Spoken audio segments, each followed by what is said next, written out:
जय हिंद सभी को। आज की क्लास में हम लोग पढ़ेंगे कर्बक पाठ के संपूर्ण अर्थ को। पिछले क्लास में आपको हम बताए थे कर्बक पाठ के जो कई परिचय है उसको बेहतरीन तरीके से हम समझे थे, और आपको हम बताए थे कि कौन कौन सा ऐसा प्रश्न है जो आपके एग्जाम में आने की संभावना है। वो सारे प्रश्नों को अंडरलाइन करवाए थे, और साथ में आपको ये भी बताए थे कि कर्बक पाठ कहाँ से लिया गया है।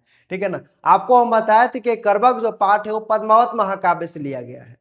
ठीक है। और पद्मावत महाकाव्य से प्रश्न भी आता है, इसीलिए पद्मावत महाकाव्य की पूरी कहानी को एक पिक्चर के माध्यम से आपको बताने का हम प्रयास किए थे। तो हम उम्मीद करते हैं कि आप सबको वो कहानी याद होगा।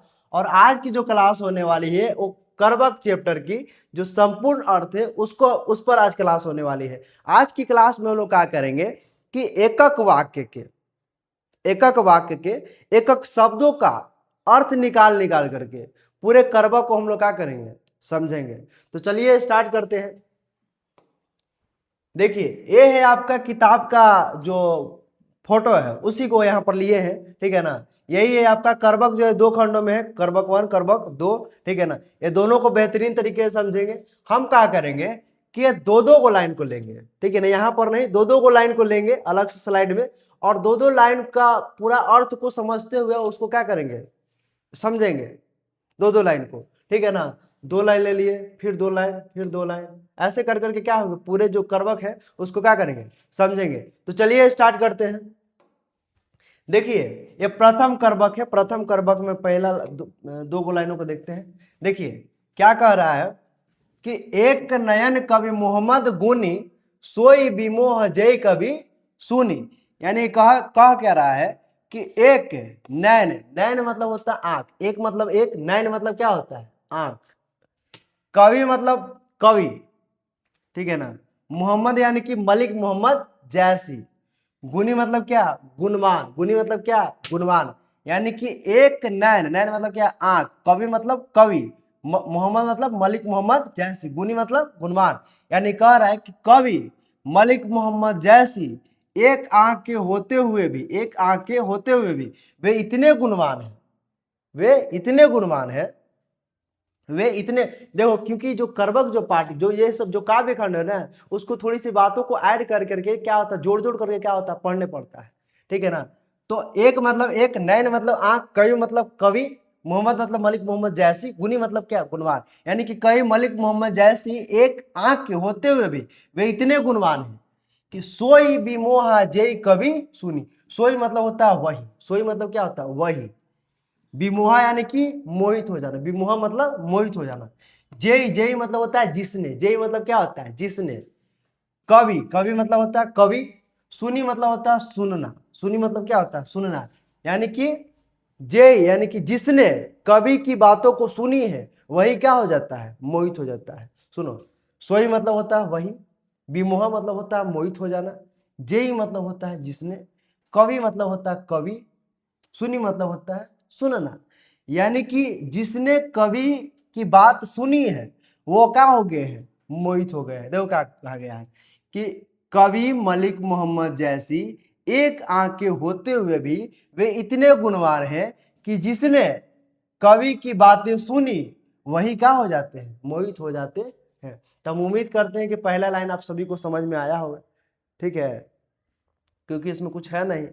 तो एक कवि मलिक मोहम्मद जैसी एक आंख के होते हुए भी वे इतने गुणवान हैं कि जिसने कवि की बातों को सुनी है वही क्या हो जाते हैं, मोहित हो जाते हैं। देखिए दूसरा लाइन क्या कहा जा रहा है, चांद जैस जग विधि अवतारा। यानी कि चांद जैस, चांद मतलब होता है चांद, समझ रहे हो, चांद। जैस मतलब होता है जैसा, जैस मतलब जैसा। जग मतलब होता है संसार, जग मतलब क्या होता है, संसार। विधि मतलब होता है ईश्वर, विधि मतलब क्या होता है, ईश्वर। अवतारा मतलब होता है जन्म देना, अवतार मतलब क्या होता है, जन्म देना। यानी कि चांद जैसा ईश्वर ने इस जग में अवतारा है, किसको, मलिक मोहम्मद जैसी को। यानी कि चांद के समान इस संसार में ईश्वर ने अवतार दिया है। ठीक है ना, किसको, मलिक मोहम्मद जैसी को। ठीक है ना। जिस तरह से ब्रह्मांड में चांद का स्थान है उसी तरह से संसार में किसका स्थान है, मलिक मोहम्मद जैसी का। देखो क्या कहा गया, दिन, दिन मतलब होता है दिया, दिन मतलब क्या होता है, दिया। कलंक, कलंक मतलब होता है कलंक समझ में करते हो, कलंक मतलब कलंक, जो उसमें जो अवगुण जो होते हैं कलंक, ठीक है ना। कीना, कीना मतलब होता है किया। उजियारा मतलब होता है उजाला, उजियारा मतलब क्या होता है उजाला।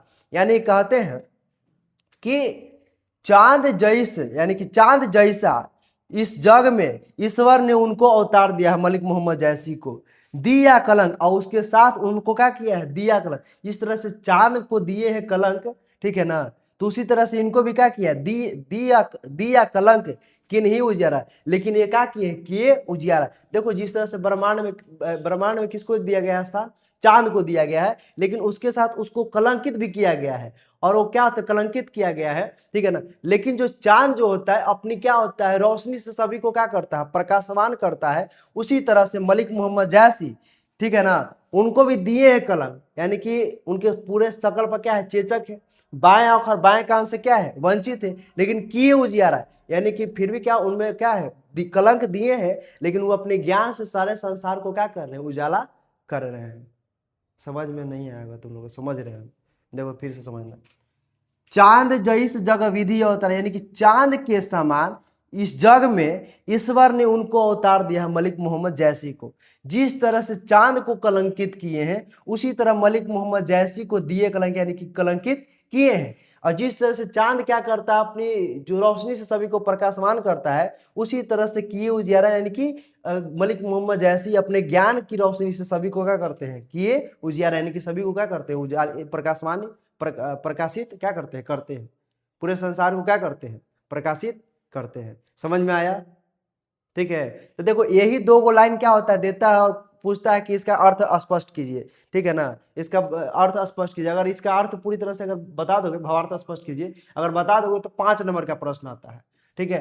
तो अगर दो गो लाइन आ जाएगा तो कैसे लिखेंगे कवि मलिक मोहम्मद जैसी एक आंख के होते हुए भी वे इतने गुणवान है कि जिसने कवि की बातें सुनी वही क्या हो जाता है, मोहित हो जाता है। और चांद के मलिक मोहम्मद जैसी को चांद के समान इस संसार में ईश्वर ने अवतारा है। जिस तरह से चांद को कलंकित किए हैं, उसी तरह से मलिक मोहम्मद जैसी को भी कलंकित किए हैं। और जिस तरह से चांद क्या करता है, अपनी रोशनी से सभी को उजालित करता है, ठीक है ना, प्रकाशवानित करता है, उसी तरह से मलिक मोहम्मद जैसे भी अपने ज्ञान की रोशनी से सभी को क्या करते हैं, प्रकाशवान करते हैं। समझ में आया।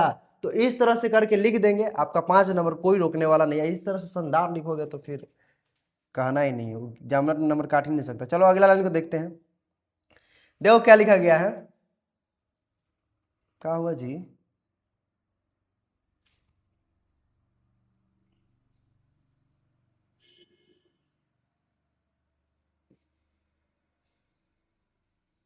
अच्छा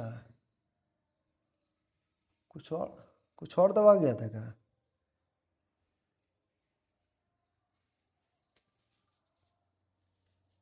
अबे यार। हाँ चलिए देखिएगा, यहां पर देखिएगा, देखिए क्या लिखा गया है, जग सूझा एक ही नैनाहा, ठीक है ना, वह सुख अस नखता माहा। देखो क्या लिखा गया है, जग सूझा, जग मतलब होता है संसार, जग मतलब पिछले पहले ही बताए, जग मतलब क्या होता है संसार, सूझा मतलब होता है देखना, सूझा मतलब क्या होता है देखना। हम लोग नहीं कहते हैं किसी को गाँव में ऐसा कुछ कह देते हैं, कोई अगर कुछ मतलब गिरा उड़ा देता है तो कहते हैं थोड़ा सूझ नहीं रहा रहे, हाँ। तो उसी तरह से क्या होता है, सूझा मतलब क्या होता है देखना, ठीक है ना। एक ही मतलब होता है एक, नैनाहा मतलब होता है आंख, यानी कि जग जग मतलब पूरा दुनिया को ही क्या किए, सूझा मतलब देखना, यानी कि पूरा दुनिया को वो देखे हैं एक ही नैना से, यानी कि अपने एक आंख से, क्योंकि एक आंख तो इनका था नहीं। यानी कि कह रहे हैं कि पूरे संसार को एक ही आंख से क्या किए हैं, देखे हैं। हुआ, हुआ मतलब होता है उदित होना, हुआ मतलब क्या होता है उदित, उदित हुआ मतलब क्या होना उदित, जैसे प्रकाश कैसे उदित होता है उसी तरह से उदित। सुख मतलब होता है शुक्र तारा, सुख मतलब क्या होता है शुक्र तारा। असनकतक महा, असनकतक महा का अर्थ होता है नक्षत्रों के मध्य, असनकतक महा का अर्थ क्या होता है नक्षत्रों के मध्य। देखो क्या होता है, जिस प्रकार से नक्षत्रों के मध्य शुक्र तारा क्या होता है उदित होता है, उसी प्रकार से उसी प्रकार से क्या होता है कि संसार में क्या किए हैं, अपनी एक संसार में पूरे संसार को एक नैना से एक नैना से ही क्या किए हैं, सूझे हैं, उसको देखे हैं, ठीक है ना। जिस प्रकार से जो शुक्र जो तारा है, जिस प्रकार से जो शुक्र तारा है अपने क्या अकेले हजारों मतलब नक्षत्रों के मध्य अकेले क्या किया है, उदित हुआ है, उसी प्रकार से मलिक मोहम्मद जैसी जो है वो क्या होते हैं कि जग सूझे हैं एक ही नैना से, यानी कि एक नैना से जिस प्रकार से जग को सूझे है उसी प्रकार से शुक्र जो तारा है अपने अकेले ही, ठीक है ना, पूरे नक्षत्रों के मध्य क्या हुआ है, उदित हुआ है। समझ में आया? यानी कि एक नैना से, सुनो, जग सूझा एक ही नैना, यानी कि जिस प्रकार से मलिक मोहम्मद जैसी अपनी एक आंख से पूरे जग को सूझे हैं, देखे हैं, उसी प्रकार से जो शुक्र तारा जो है नक्षत्रों के मध्य, हजारों तारों के मध्य, नक्षत्रों के मध्य, ठीक है ना, वो क्या हुआ, उदित हुआ है। ठीक है ना, अकेला जो शुक्र तारा होता है, जो क्या होता है नक्षत्रों के मध्य क्या होता है, उदित हो जाता है, हजारों तारों के मध्य क्या होता है, उदित होता है। ठीक है ना, शुक्र तारा।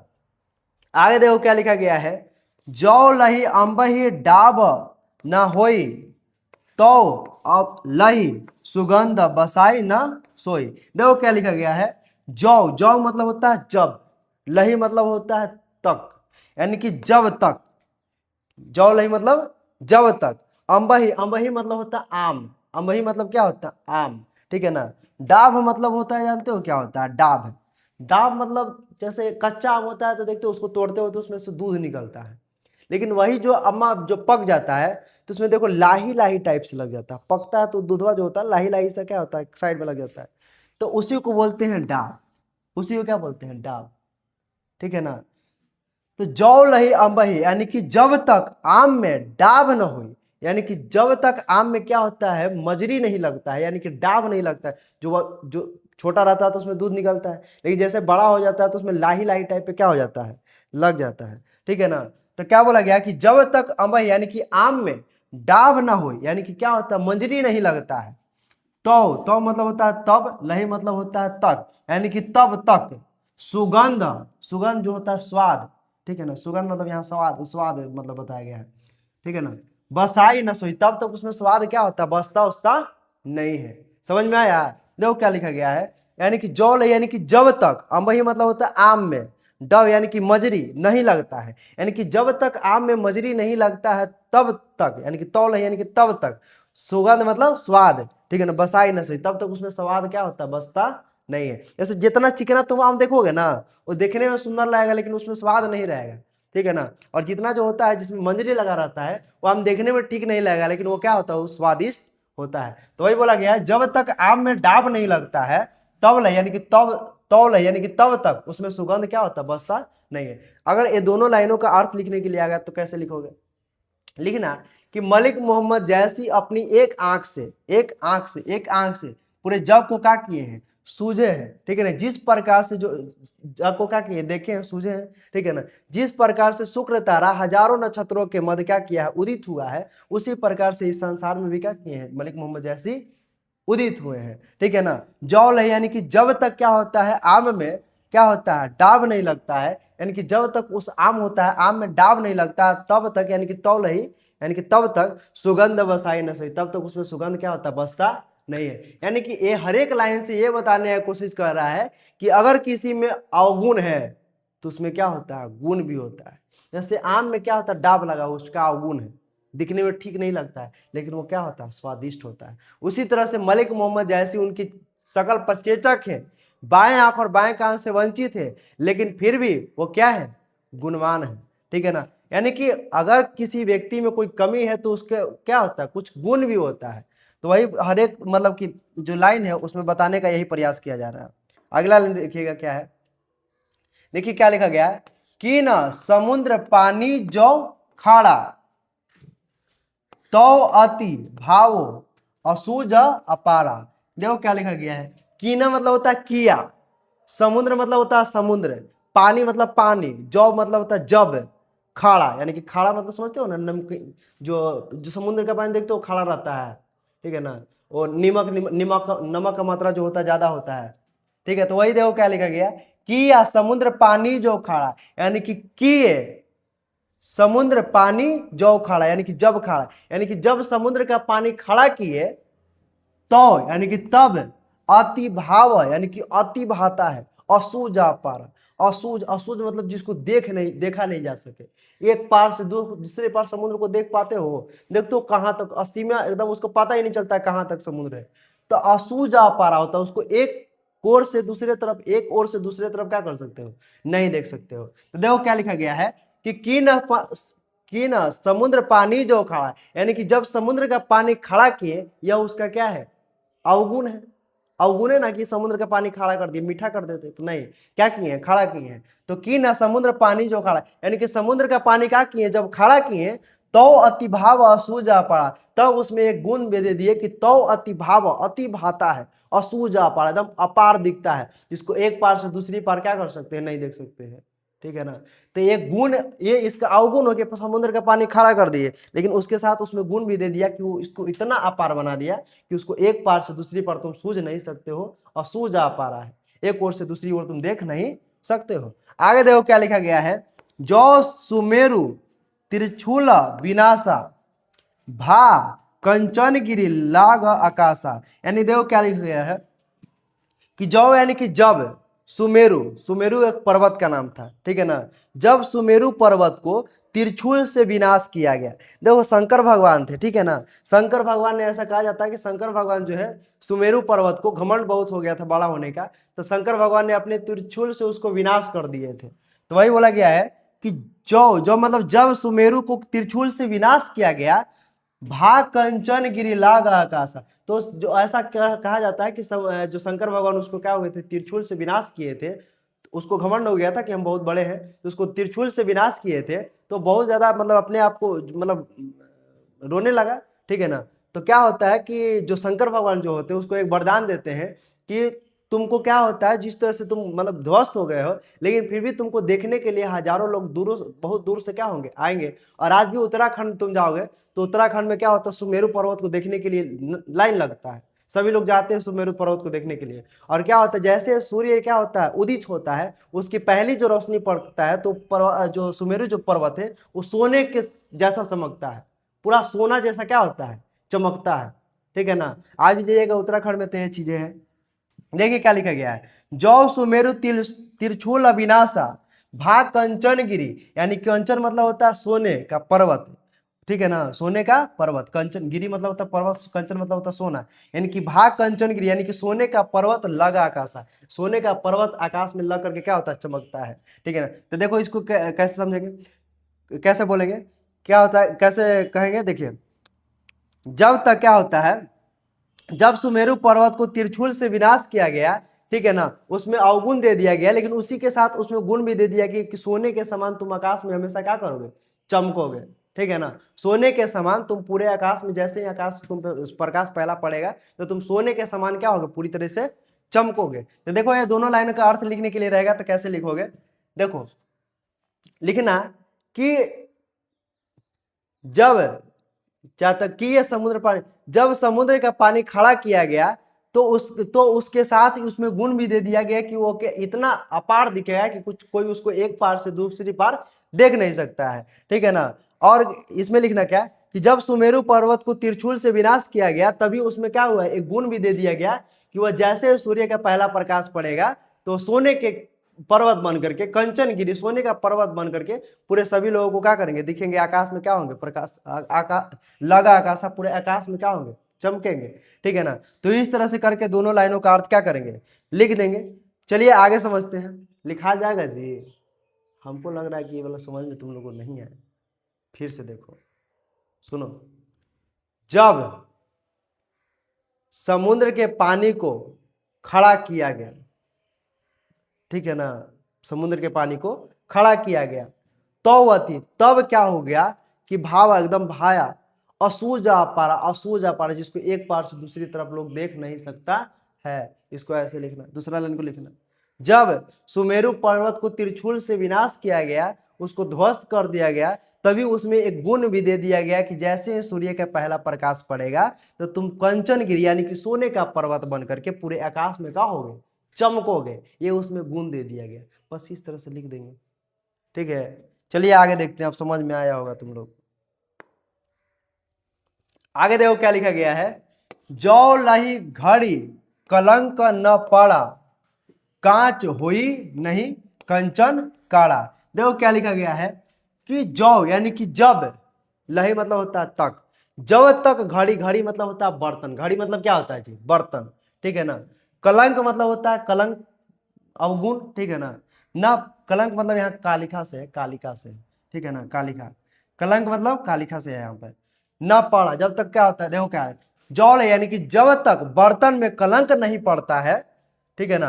कांच, कांच मतलब यहाँ होता है कच्चा सोना, कांच मतलब कुछ और नहीं समझ लो, कांच मतलब यहाँ होता है कच्चा सोना, कच्चा सोना हो ही नहीं कंचन कड़ा, कंचन मतलब होता है पक्का सोना या सोना, ठीक है ना। तो तब तक क्या होता है, कच्चा सोना हो ही नहीं कंचन यानी कि पक्का सोना, मतलब कंचन कड़ा यानी कि तब तक पक्का सोना क्या होता है, नहीं होता है।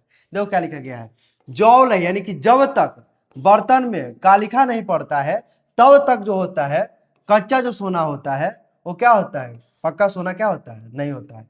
कांच हो ही नहीं कंचन कड़ा, तब तक का जो कच्चा सोना होता है वो पक्का सोना क्या होता है, नहीं होता है, ठीक है। तो ये लाइन लिखा जाएगा, जौल यानी कि जब तक, घड़ी मतलब होता है बर्तन में कलंक न पड़ता है तब तक कच्चा सोना जो होता है कभी क्या होता है, पक्का सोना नहीं होता है। देखो मतलब A to Z क्या होता है, कुछ ना कुछ क्या होता है अपने से जोड़ जोड़ करके इसको समझने पड़ता है।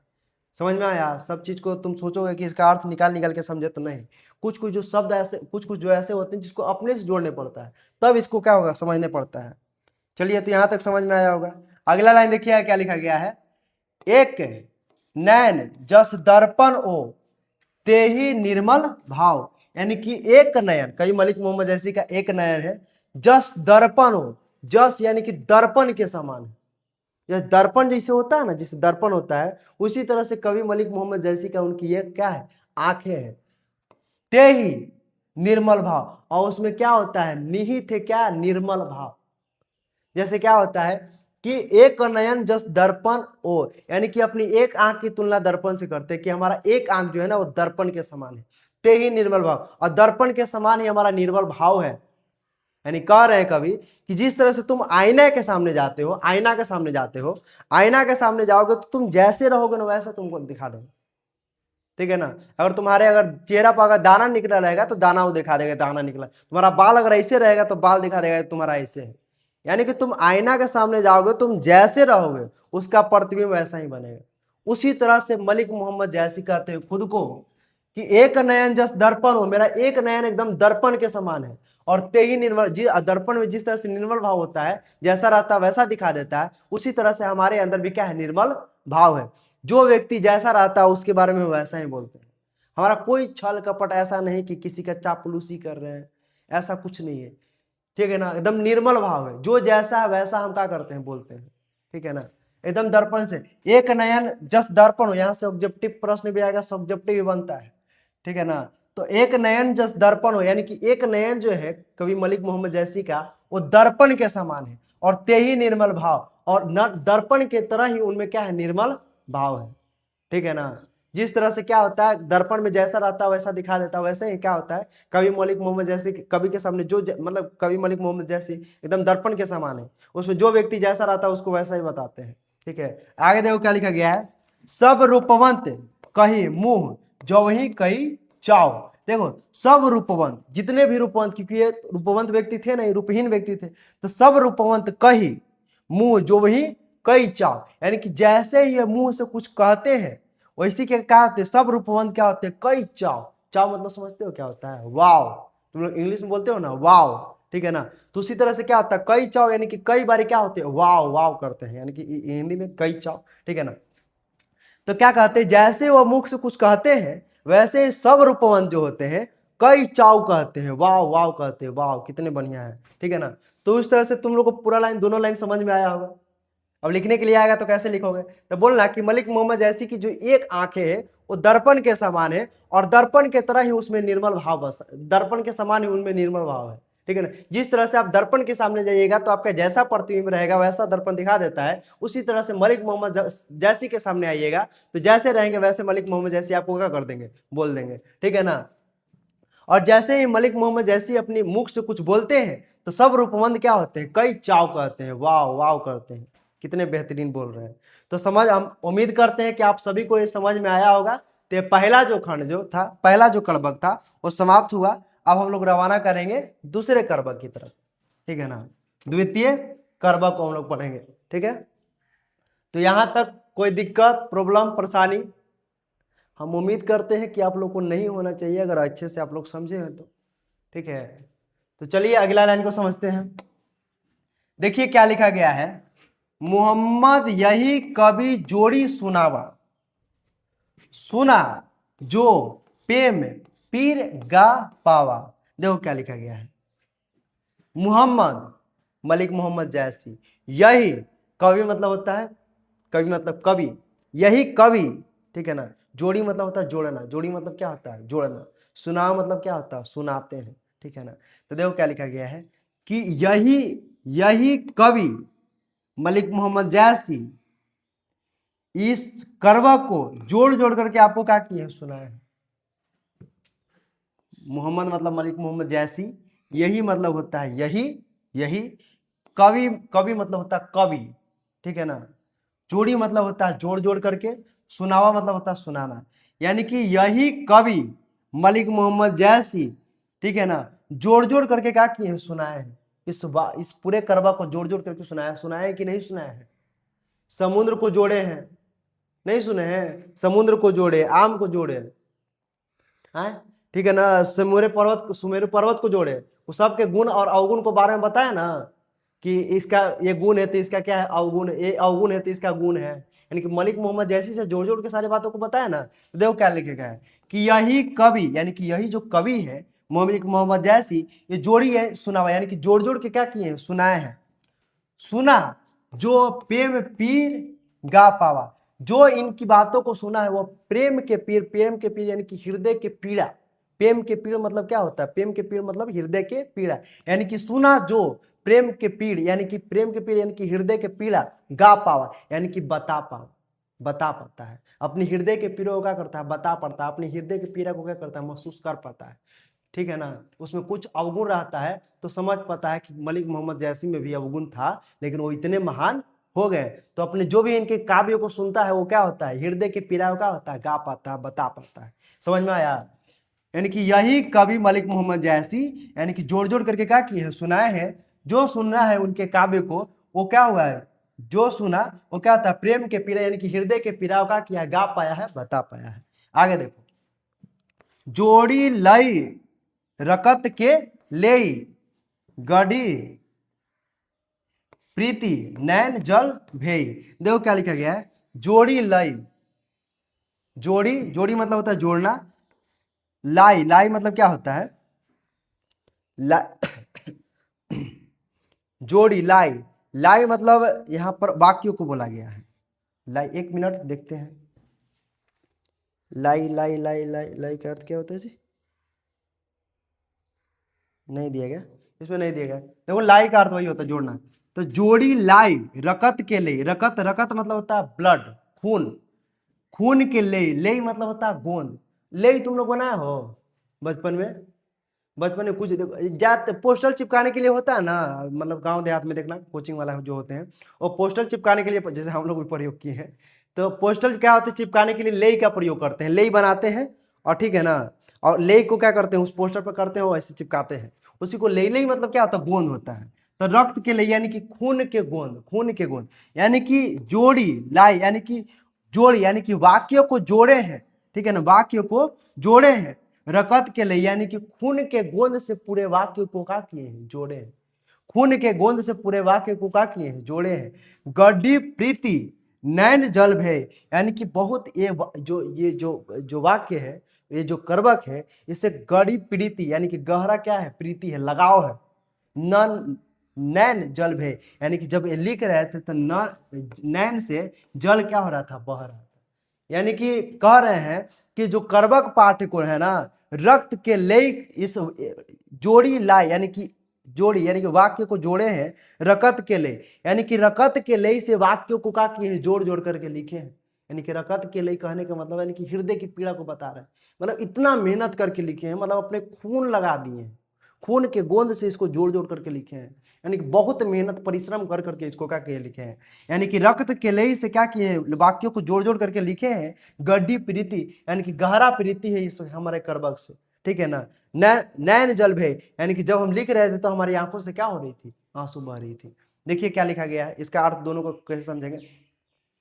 यही कवि मलिक मोहम्मद जैसी इस वाक्य को, पूरे करबा को क्या होते जोड़ जोड़ के सुनाते हैं। सुना जो प्रेम पीर गा पावा, यानी कि जो भी इस करबा को सुना है वो अपने हृदय के पीड़ा का होता है गा पाता है, बता पाता है, ठीक है ना। जोड़ी लाई रकत के लिए, यानी कि रक्त के ले से पूरे वाक्य को क्या किए हैं, जोड़े हैं। गड्ढी प्रीति, यानी कि गहरा प्रीति है, ठीक है ना। इस वाक्य से, इस करबक से जब लिख रहे थे तो इनकी आंखों से क्या हो रही थी, आंसू बह रही थी, छलक रही थी। आगे देखिए क्या लिखा गया है। देखिए लिखा गया है, ओ मन जानी कवित अस कीन्हा, मकु यह रहे जगत मह चिन्हा। यानी कि कहते हैं कि ओ मन जानी, ओ मन यानी कि हमारा मन भी जान रहा है। ओ मन यानी कि ओ मन जानी, जानी मतलब जानना। कवित, कवित मतलब जो कविता जो है, ठीक है ना। ओ मन जानी कवित अस कीन्हा, यह कविता जो है अस कीन्हा यानी कि कीन्हा, ये जो क्या देखो क्या लिखा गया, ओ मन जानी यानी कि हमारा ये मन ही जानता है कि यह कविता कैसा है, ठीक है ना। ओ मन जानी कवित अस कीन्हा, यानी कि ओ मन जानता है कि यह कविता कैसा है। मकु यह रहे, मकु मतलब होता है मैं, यह रहे जगत मह चिन्हा, मकु यह रहे, मकु यह रहे, मकु यह रहे जगत मह चिन्हा, यानी कहते हैं जगत मह चिन्हा, जगत में क्या रहा है, चिन्ह बनकर बोलते हैं कि मैं मकु यह रहे, मकु यानी कि मेरा यह रहेगा जगत मह चिन्हा, इस जगत में चिन्ह बन करके रह जाएगा। समझ में आया कि मकु यह रहे यानी कि मेरा जो है यह चिन्ह बन करके क्या होगा, इस संसार में क्या हो जाएगा, रह जाएगा।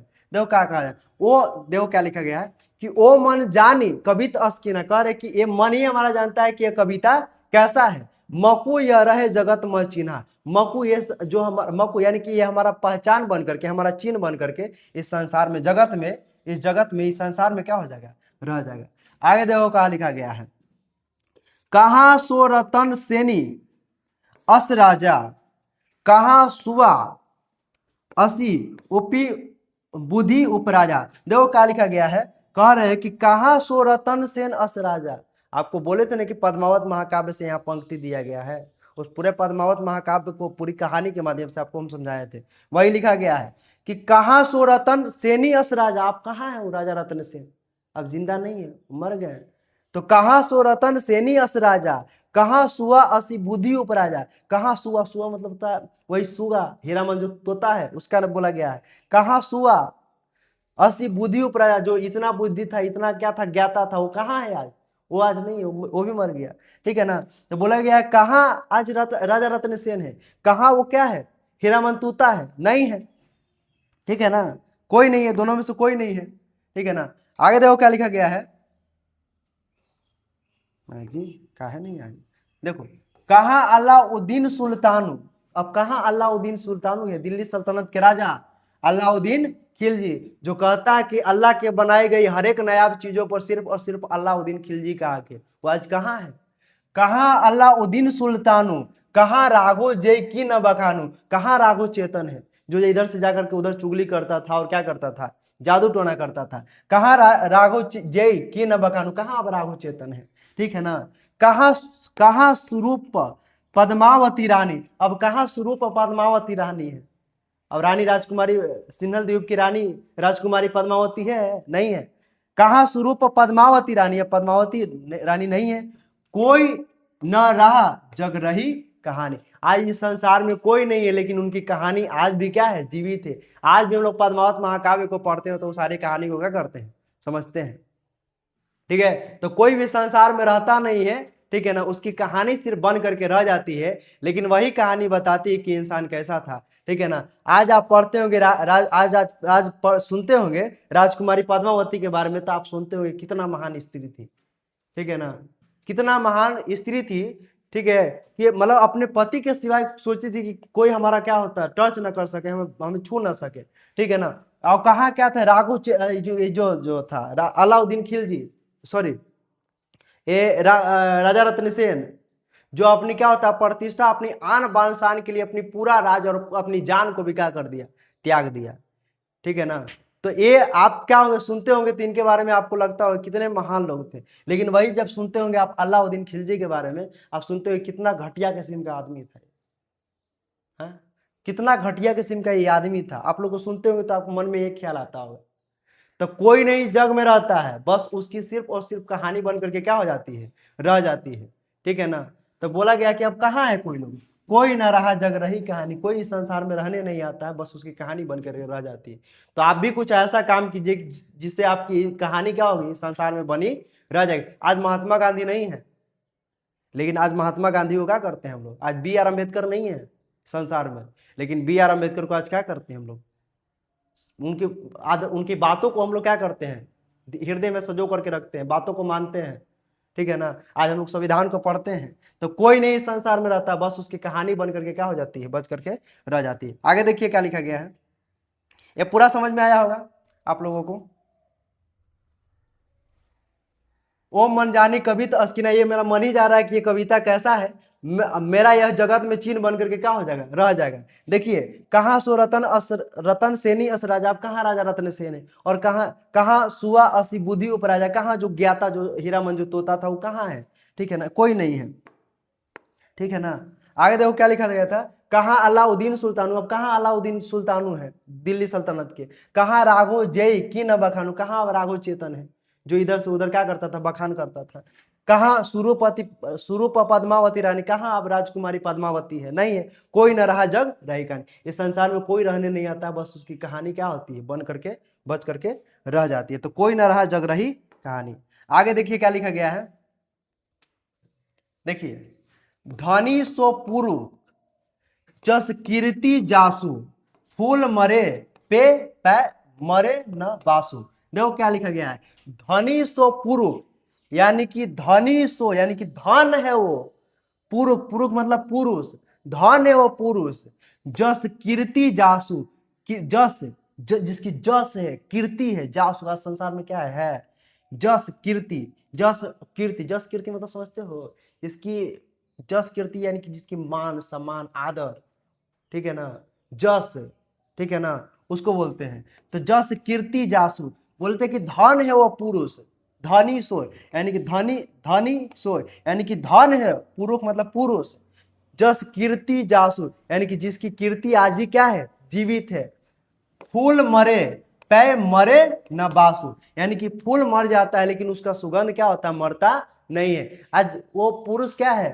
धन है, जिसकी आज कीर्ति क्या है, जिंदगी जैसे जिंदा है। जैसे बात किया जाए जो भगत सिंह की बात किया जाए, आज भगत सिंह नहीं है लेकिन आज उनकी कीर्ति क्या है, जिंदी है, जस क्या है, जिंदा है, ठीक है ना। तो धन है वो पुरुष जिसकी कीर्ति आज भी क्या है, जिंदा है। फूल मर जाता है, फूल को तोड़ लोगे तो फूल क्या हो जाता है, मर जाता है, लेकिन उसका जो सुगंध जो होता है, सुगंध क्या होता है, मरता नहीं है। फूल मरे पर मरे ना बासु, यानी कि जब तो उसका सुगंध, बासु मतलब होता है सुगंध, सुगंध उसका मरता नहीं है। चलिए अगला लाइन देखते हैं, अगला लाइन क्या लिखा गया है, केई ना जगत जस बेचा, केई ना लीना जस मोल, ठीक है ना।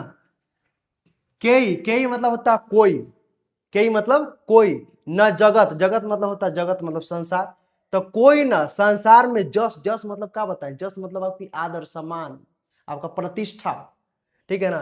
तो कोई ना जगत में आपकी क्या होता है, जस को बेचा, कोई ना आज तक जगत में क्या हुआ, जस को बेचा है। प्रतिष्ठा बेचाता है जी मार्केट में, इज्जत बेचाता है नहीं, ठीक है ना। तो कोई ना जगत जस बेचा, यानी कि कोई भी, कोई ना जगत जस बेचा, यानी कि कोई भी जगत में क्या हुआ, जस को, अपनी प्रतिष्ठा को नहीं बेचा है। कोई ना ली ना जस मोल, और कोई ना लिया है जस मोल, और कोई जस को क्या किया है, मोल भाव नहीं किया है, कोई खरीदने के प्रयास नहीं, कोई मोल भाव नहीं किया है। तो वही बोला गया, के यानी कि के मतलब कोई ना जस जगत जस बेचा है, यानी कि कोई ना जगत में जस को क्या किया है, बेचा है, और कोई ना ली ना जस मोल, और कोई ना लेने का जो मोल भाव किया, कोई ना किया है, ठीक है ना। जो यह पढ़े कहानी हम सवरे दुई बोल, जो भी ये कहानी को पढ़ता है, जो यह पढ़े कहानी यानी कि जो भी ये कहानी को पढ़ता है, हम सवरे दुई बोल, वह मलिक मोहम्मद जैसी कहते हैं कि हमारे बारे में दो बातें क्या होता है, बोल करके ही जाता है। तो आप लोग क्या बोलिएगा, आप लोग इनके बारे में क्या बोलेंगे, आप लोगों को तो पूरा समझ में आ गया, कहानी समझ में आ गया नहीं वाला। कोई न जगत जस बेचा, कोई न जगत जस मोल, यानी कि कोई भी जगत में जस को बेचता नहीं है, और न कोई क्या होता है जगत में जस को क्या हो सकता है, ले सकता है। जो यह पढ़े कहानी, जो भी एक कहानी को पढ़ता है, हम सवेरे दो बोल, वो मलिक मोहम्मद जैसी के बारे में दो बातें क्या होता है, बोलता है। तो आप लोग क्या बोलना चाहेंगे, ठीक है ना, आप लोग कमेंट में जरूर बताइएगा। और जो भी आपको परेशानी होगी, जो भी आपको परेशानी होगी, जो भी लाइनों की परेशानी होगी, जो भी परेशानी होगी, आप कमेंट कर दीजिएगा, उसका हम उत्तर दे देंगे। या तो क्या कीजिएगा, व्हाट्सएप नंबर है 8235604102, ये संस्था का व्हाट्सएप नंबर है। इस पे आप क्या कर दीजिएगा, मैसेज कर दीजिएगा। आपको एक छोटा सा क्लिप वीडियो बना करके हम उस पर क्या करेंगे, आपको पर्सनली आपको क्या कर देंगे, भेज देंगे। अगर कहीं किसी लाइन में आपको अगर दिक्कत होती है तो, ठीक है ना। तो आज के लिए इतने ही, अब मिलेंगे अगली क्लास में।